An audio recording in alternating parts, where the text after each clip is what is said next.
आज की हमारी ये गहरी पड़ताल एक ऐसी कहानी पर है जिसे हम में से ज्यादातर लोग जानते हैं, शिव और पार्वती का विवाह।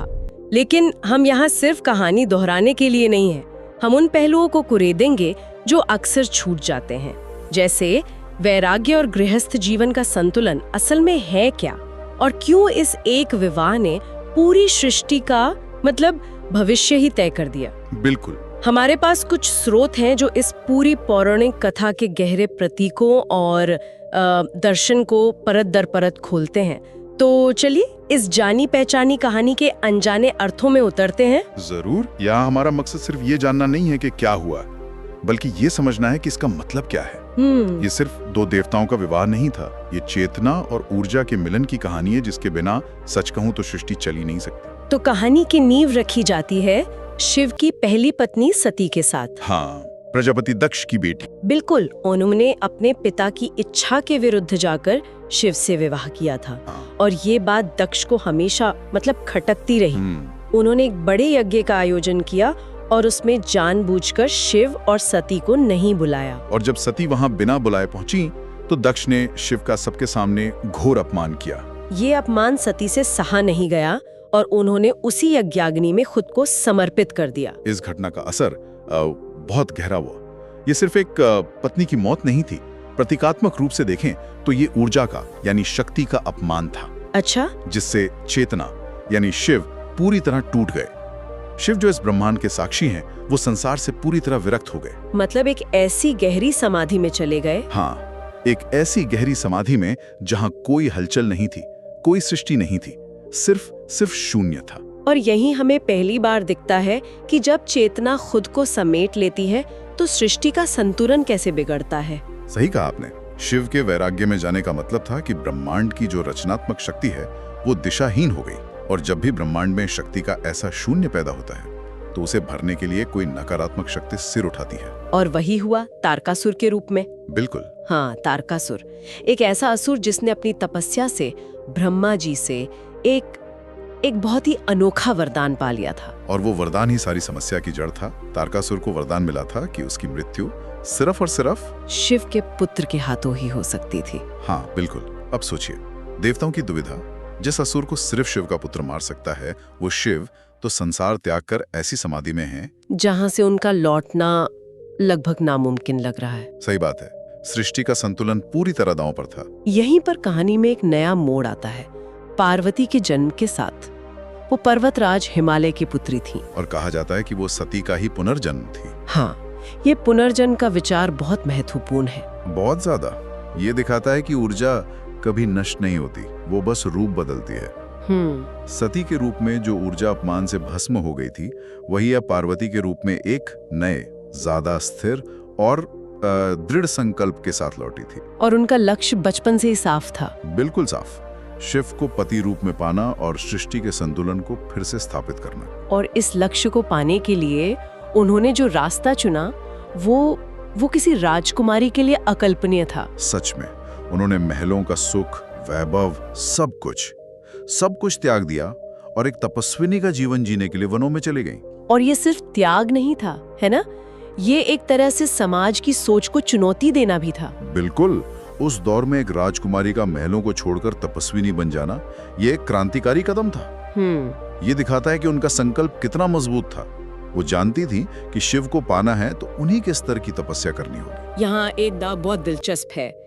शिव भी तप में लीन है और पार्वती भी तप करने जा रही हैं, लेकिन दोनों के तरीके और मकसद कितने अलग है ना? ये बहुत अच्छा सवाल है। यही हमें दो अलग अलग आध्यात्मिक मार्गों का अंतर दिखता है। कैसे? शिव का मार्ग है वैराग्य और आंतरिक ध्यान का। वो बाहरी दुनिया से कटकर अपने भीतर सत्य को खोज रहे हैं। ओके। जबकि पार्वती का मार्ग है सक्रिय भक्ति और कठोर तपस्या का। वो बाहरी दुनिया में रहकर प्रकृति के कष्टों को सहकर मतलब कर्म के द्वारा अपने लक्ष्य तक पहुंच रही हैं। तो ये कहानी इन्हीं दो मार्गों के संगम की है। बिल्कुल। उनकी तपस्या की जो कहानियां मिलती हैं वो तो हैरान कर देने वाली हैं। कहते पहले उन्होंने सिर्फ फल खाकर तप किया। हाँ, और फिर वो भी छोड़कर सिर्फ पेड़ों से गिरे हुए सूखे पत्तों पर गुजारा करने लगी। और अंत में उन्होंने वो पत्ते खाना भी छोड़ दिया। वो बस प्रकृति की ऊर्जा और हवा पर जीवित रहने लगी। उनकी इसी अकल्पनीय तपस्या के कारण उनका एक नाम अपर्णा पड़ा। अपर्णा। मतलब का मखावला पत्ता, और अपर्णा मतलब वो जिसने पत्ते भी त्याग दिए हों। अच्छा। उन्होंने गर्मी में पंचाग्नि तप किया, यानी चारों ओर आग जलाकर और ऊपर सूर्य की तपिश सहते हुए ध्यान करना। सर्दियों में बर्फीले पानी में खड़े होकर तपस्या की। उनकी इस लगन ने देवताओं को भी चकित कर दिया। पार्वती की इस असाधारण तपस्या को देखकर देवताओं को उम्मीद की एक किरण नजर आई। हाँ, उन्होंने सोचा कि अब शायद सही समय है। और उन्होंने एक योजना बनाई। उन्होंने प्रेम के देवता कामदेव को शिव की समाधि भंग करने के लिए भेजा। ये देवताओं का एक तरह का शॉर्टकट था। उन्हें लगा कि अगर शिव के मन में पार्वती के लिए प्रेम जगा दिया जाए तो सारी समस्या हल हो जाएगी। तो कामदेव ने वहां पहुंचकर वसंत का एक मोहक वातावरण बनाया, अपनी पूरी कला का इस्तेमाल किया और शिव पर अपना पुष्प बाण चला दिया। और बाण का असर हुआ भी। शिव की समाधि टूट गई, उनकी आंखें खुली, लेकिन जो हुआ वो देवताओं की योजना के बिल्कुल विपरीत था। हाँ, बिल्कुल। प्रसन्न नहीं बल्कि प्रचंड क्रोधित हुए। उन्हें ये बाहरी दखल, ये वासना जगाने की कोशिश एक अपमान की तरह लगी। उनका वैराग्य इतना गहरा था कि उन्होंने तुरंत अपना तीसरा नेत्र खोला और उस दिव्य अग्नि से कामदेव उसी क्षण भस्म हो गए। ये बहुत बड़ी घटना थी। मतलब प्रेम के देवता को ही भस्म कर दिया गया। हाँ, ये तो दिखाता है कि शिव का वैराग्य किस स्तर पर था। सांसारिक प्रेम की वहां कोई जगह ही नहीं थी। सही बात है। और इस घटना ने पार्वती को एक बहुत बड़ी सीख दी। उन्होंने देख लिया कि बाहरी सौंदर्य, आकर्षण या प्रेम के देवता का बाण भी शिव को प्रभावित नहीं कर सकता। उन्हें ये साफ हो गया कि शिव को सिर्फ सच्ची, निस्वार्थ और अडिग तपस्या से ही पाया जा सकता है। इस घटना के बाद उनका संकल्प पहले से भी ज्यादा दृढ़ हो गया। अब यहाँ एक सवाल उठता है। शिव तो सर्वज्ञ है, वो यकीनन जानते थे कि पार्वती कौन है और उनकी भक्ति कितनी सच्ची है। फिर इसके बाद उन्होंने खुद पार्वती की परीक्षा लेने का फैसला क्यों किया? ये बहुत दिलचस्प सवाल है और इसका जवाब कहानी के मर्म को खोलता है। ये परीक्षा शिव के लिए नहीं थी, ये पार्वती के लिए भी थी और संसार के लिए भी। शिव यह देखना चाहते थे कि पार्वती का प्रेम उनके सिर्फ दिव्य रूप से है या उनके उस वैरागी, अमंगलकारी समझे जाने वाले रूप से भी है। और ये दो जीवन दर्शनों का टकराव भी था। बिल्कुल। एक तरफ गृहस्थ जीवन जो सृष्टि को आगे बढ़ाता है और दूसरी तरफ वैराग्य जो मोक्ष की ओर ले जाता है। तो उन्होंने क्या किया? शिव ने एक बूढ़े ब्राह्मण का वेश बनाया और पार्वती के पास पहुंचे और पहुंचकर अपने ही वैरागी रूप की निंदा करने लगे। अच्छा। हाँ, उन्होंने कहा, हे देवी, आप जैसी सुकुमारी एक ऐसे व्यक्ति के लिए तप कर रही हैं जो शमशान में रहता है, शरीर पर चिता की राख मलता है, गले में सांप लपेटता है। वो तो अमंगल का प्रतीक है। हाँ, आप उससे विवाह करके क्या पाएंगी? और ये सुनकर पार्वती, जो अब तक शांत थी, क्रोधित हो गईं। बिल्कुल। उन्होंने उस ब्राह्मण को बहुत दृढ़ता से जवाब दिया। उन्होंने कहा, हे ब्राह्मण, आप शिव के बाहरी रूप को देखकर धोखा खा रहे हैं। आप उनके असली तत्व को नहीं जानते। वो संहारक हैं लेकिन कल्याणकारी भी हैं। वो ही इस जगत का आधार है और मैं अपने निर्णय से 1 इंच भी पीछे नहीं हटूंगी। और बस यही वो जवाब था जो शिव सुनना चाहते थे। ये सिर्फ एक जवाब नहीं था। नहीं, ये पार्वती की समझ का प्रमाण था। उन्होंने ये साबित कर दिया कि वो शिव के वैराग्य और उनके गृहस्थ रूप दोनों को स्वीकार करने के लिए तैयार हैं। वो समझती थी कि जो परम वैरागी है वही परम प्रेमी भी हो सकता है। बिल्कुल। उनकी भक्ति बाहरी रूप रंग से परे शिव के असली तत्व पर आधारित थी। और जैसे ही पार्वती ने ये जवाब दिया, खेल बदल गया। हाँ, शिव मुस्कुराए और वो अपने असली दिव्य स्वरूप में सामने आ गए। और उन्होंने कहा, देवी, तुम्हारी तपस्या और निष्ठा ने मुझे जीत लिया है। मैं तुम्हारा वरण करता हूँ। तुम मेरी अर्धांगिनी बनोगी। ये वो पल था जब चेतना ने ऊर्जा की साधना को स्वीकार कर लिया। पार्वती के वर्षों की तपस्या सफल हुई और इस स्वीकृति के बाद विवाह की तैयारियां शुरू हुई, जो अपने आप में एक अनोखी घटना थी। तो आखिरकार वो पल आ ही गया जिसका सबको इंतजार था। विवाह का दिन तय हुआ, फाल्गुन महीने की कृष्ण पक्ष की चतुर्दशी। लेकिन शिव की बारात वैसी नहीं थी जैसी कोई कल्पना कर सकता है। नहीं, बिल्कुल नहीं।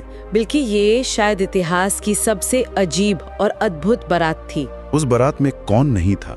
देवता थे, ऋषि मुनि थे, लेकिन उनके साथ साथ शिव के गण भी थे। कौन? जैसे भूत प्रेत, पिशाच, योगी, अघोरी, हर वो जीव जिसे समाज अक्सर मुख्य धारा से बाहर समझता है, वो उस बारात का हिस्सा था। ये अपने आप में कितना गहरा प्रतीक है। इसका क्या मतलब निकाला जाए? इसका सीधा सा मतलब है शिव का समावेशी स्वभाव।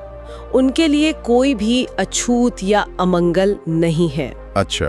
वो हर रूप को, हर जीव को स्वीकार करते हैं। ये बारात एक तरह से सामाजिक बराबरी का एक संदेश थी कि परमात्मा की नजर में सब एक हैं। लेकिन जब ये विचित्र बारात पार्वती के घर पहुंची तो वहाँ का माहौल देखने लायक था। हाँ। पार्वती की माँ रानी मेना ने जब अपने होने वाले दामाद का वो उग्र रूप देखा, बिखरी जटाएं, शरीर पर भस्म, गले में सर्प, वो डर के मारे बेहोश होने वाली थीं। हाँ बिल्कुल, एक माँ के लिए स्वाभाविक था। बिल्कुल। तब अपनी होने वाली सास को शांत करने और परिवार की भावनाओं का सम्मान करने के लिए शिव ने एक चमत्कार किया। क्या किया उन्होंने? उन्होंने पल भर में अपना रूप बदल लिया। वो एक अत्यंत सुंदर सौम्य राजकुमार बन गए। उनके सिर पर चंद्रमा था, गले में रत्न थे और शरीर से एक दिव्य आभा निकल रही थी। वाह! ये दिखाता है कि जो परम वैरागी है वही परम सुंदर भी हो सकता है।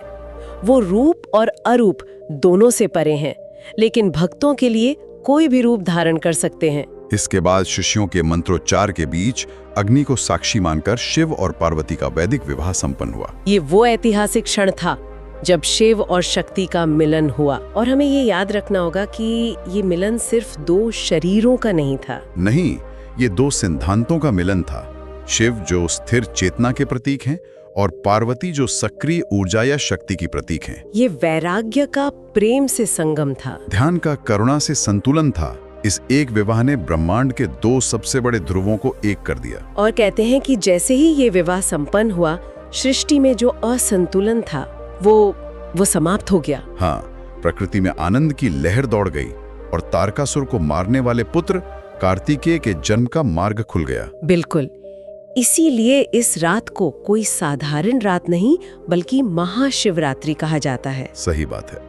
ये शिव और शक्ति के उस महान मिलन का उत्सव है जिसने सृष्टि को विनाश से बचाया और संतुलन को फिर से स्थापित किया। ये अंधकार पर प्रकाश की, वैराग्य पर प्रेम की और असंतुलन पर संतुलन की विजय का पर्व है। तो इस पूरी कहानी का सार ये है कि महाशिवरात्रि सिर्फ एक धार्मिक पर्व नहीं बल्कि संकल्प, तप और प्रेम की जीत का प्रतीक है।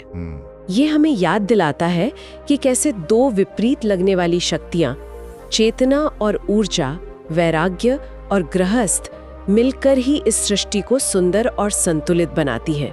और अंत में सोचने के लिए एक विचार, इस पूरी कहानी में हमने लक्ष्य तक पहुंचने के दो स्पष्ट रास्ते देखे। हाँ, एक शिव का है जो आंतरिक ध्यान और वैराग्य का मार्ग है, वो समाधि में लीन होकर सत्य का अनुभव करते हैं। और दूसरा पार्वती का जो सक्रिय भक्ति और कठोर कर्म का मार्ग है, वो दुनिया में रहकर कष्ट सहकर अपने लक्ष्य को पाती हैं। जरा सोचिए, क्या हम अपने जीवन की चुनौतियों का सामना करते हुए भी इन दो दृष्टिकोणों का संतुलन बना सकते हैं? कब हमें शिव की तरह शांत और साक्षी होकर चीजों को देखना चाहिए और कब पार्वती की तरह अटूट संकल्प के साथ कर्म के मैदान में उतरना चाहिए? बिल्कुल। शायद असली सफलता इन दोनों के संतुलन में ही छिपी है।